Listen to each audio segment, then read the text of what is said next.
Hey guys, it's Nicole and I'm here with a Thursday sketch video. I very quickly showed two sketches that I had printed off, and one was an older scrapbook generation sketch and the other one, I found both of them by basically just going to Google, and I knew the photos that I sort of wanted to make myself go ahead and scrap and get them done, and they included a portrait 5x7. So basically what I did was I just went to Google and I typed in double page layout with 5x7 scrapbook sketch, and then I just put it on the image tab and just scrolled through, and I found two sketches that were pretty similar, and I'm basically just following the paper placements from one sketch and the photo placements from a second sketch. And then usually once I do my papers and my photos, I kind of just do my own thing as far as title, journaling, and embellishments. And for these particular photos, I really wanted the emphasis to mostly be on the photos. This layout is going in my sister's album, so the journaling is not going to be done during this process. I'm basically going to make a spot for her to add it later.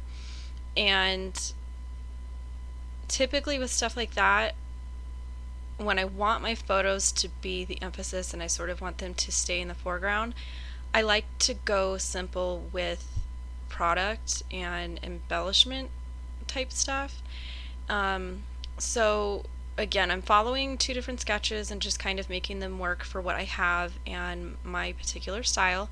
I like pattern paper is probably my favorite supply out of anything that you could possibly go with, and I like seeing a lot of it. So I like sort of wallpapering the background of my layouts. It's something that I enjoy. It may not necessarily be the most trendy thing that's going on, but I tend to not necessarily follow scrapbook trends. I kind of stick to things that I know that I like and I know work for me. An example would be here. Anytime that I notice, especially when I'm using a busy pattern paper, that my photos just kind of seem unfinished, I will go ahead and mat them. And I decided to go ahead and use vellum. And if I had a little bit more time, I probably would have inked the edges with just like some white acrylic paint and a sponge. But this particular day, I did not have the time to wait for it to dry while I was working on the rest of the layout. So I just decided I wasn't going to ink the edges of anything. I just needed to get this done and kind of off of my giant to-do list. And I'm basically making the left and the right pages be exactly the same. And I got lucky that I actually have two of these 12x12 sticker sheets from Bella Boulevard, so I was able to have that sticker border go across the entire layout. And then the little heart borders I trimmed off from one of the pattern papers, and all the pattern papers were from Bella Boulevard as well. So I'm just repeating the same things that I had done on the right hand page, where I'm matting my photos with vellum, wallpapering with all the pattern papers, and just making sure that everything lines up and kind of mirrors each other.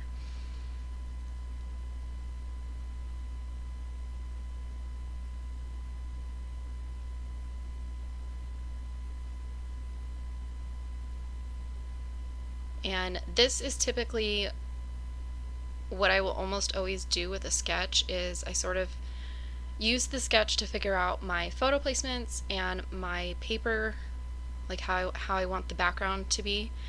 And once I get to this stage, I almost purposely set the sketch aside. Sometimes if I'm really stuck or I really love a particular sketch, I will sort of follow it to a T and kind of make sure that my embellishments are where it was represented in the sketch, or my title is represented where they had it.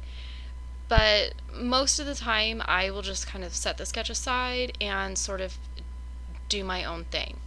And that kind of varies as far as how much I end up doing and how much product I end up using.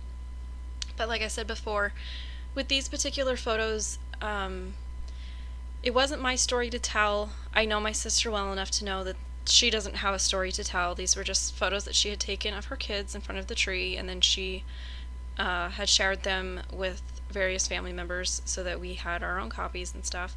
And I had gone and made some extra copies so that I could add these to her book. And knowing that and knowing whose album it was going in and their style, I chose to just kind of keep everything simple. I'm going to include just the fact that this was the Christmas season with the coordinating stickers that matched this Bella Boulevard collection, and then just the year that the photos were taken, which I got lucky that she had printed the photos with the year on them, so I didn't have to bug her and ask her if she remembered what year these particular photos were taken. And I'm basically just looking at the sticker sheet and kind of pulling anything off that I feel works with my photos. And when I say works, I mean basically doesn't clash. Like, I'm not looking at any of the stuff that's like yellow or blue because I didn't pull from those colors. I started to use that December 25th sticker until I realized that these photos were not actually taken on Christmas, so I decided not to do that. And then it doesn't bother me at all to sort of cut up my stickers and manipulate them to work for what I want to use them for. So these were originally cut to kind of be little charm shaped tags, and so I just cut the whole reinforcement off the top of the stickers and kind of turned them into banners, and just decided to tuck them up on the right hand corner. And then because they were looking a little flat, I just went ahead and added some tiny staples. And then from this point, I knew that I really didn't feel like I needed or wanted to continue sort of adding more product to the layout.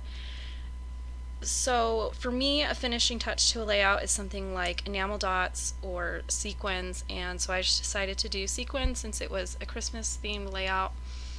And I grabbed some sparkling clear, some gold, and some silver, and these were all from Pretty Pink Posh. And I just used whichever sizes I had. I know two of the colors that I was using, I only had them in the large size, and the third color that I was using I only had in the small size, so I just kind of went back and forth between those and sprinkled them from the lower right part of the page to the upper left part of the page. And then here I grabbed just a scrap of some white cardstock that I had, and I kept it at the width it was, trimmed out 4 or 5 strips.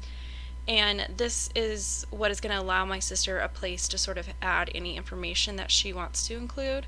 And it's only, 4 or 5 lines, but it's enough information for her to sort of document the photos, and that way when her kids go back and look through her album, they kind of know maybe why she took the pictures, or if they were going out that night to an event, or what was going on. And when I was doing this layout, I could not remember off the top of my head why the pictures were taken, so I just decided I wasn't going to guess, and I was going to allow her to go ahead and do that job herself. And then the last thing I did, I wanted to add just another little label sticker underneath the journaling, and I didn't have any off that sheet that were going to work, so I grabbed one from October Afternoon. So that is my completed layout, and I will catch everybody again next month.